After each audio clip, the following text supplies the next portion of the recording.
Search and seizure under the Fourth Amendment of the U.S. Constitution. Hey, we talk about that every once in a while. Well, let's take a look at another case. Involves a real case involving people in Virginia. And there we had a man on a motorcycle where the police attempted to stop him a couple of times and he always got away.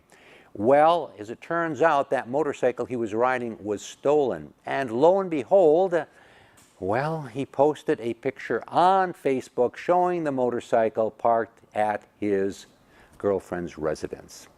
People do a lot of crazy things, and some of them are not always the brightest thing. And so he posted a picture of the stolen motorcycle at his girlfriend's home. Police now knew where the motorcycle was, so they went to the property and they took the tarp off the motorcycle, and he was arrested for a stolen motorcycle. Now the case moved forward, and the man, through his attorney, said, hang on a second. Not as simple as that. Hang on a second. That search was illegal because it was a search of property and you guys needed to have a search warrant. On behalf of the police and the district attorney's office, it was argued, no, don't need a search warrant by virtue of the fact there is an exception, and that is for automobile searches. Going back to 1925, the U.S. Supreme Court decided the case that said when police officers stop an automobile, if they have probable cause, they can search the automobile. And the reason for that exception is that a car can disappear, can move on down the road and be gone. So that was the exception that was being looked to by the police and by the prosecuting office. On the other side of the coin, the guy's attorneys said, no, that exception doesn't apply. Because in this instance, you guys were not searching the motorcycle, weren't searching an automobile, you were searching the property to find out whether or not the motorcycle was there.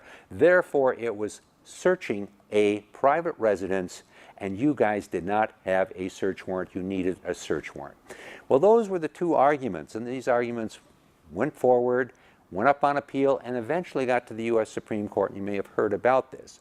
And the U.S. Supreme Court looked at this, heard the various arguments, and at the end of the day, they said to the defendant, you are right. You are right. In this instance, the police were not engaged in a search of the motorcycle. They were searching for the motorcycle. And where were they searching? They were searching the property on which the motorcycle was parked.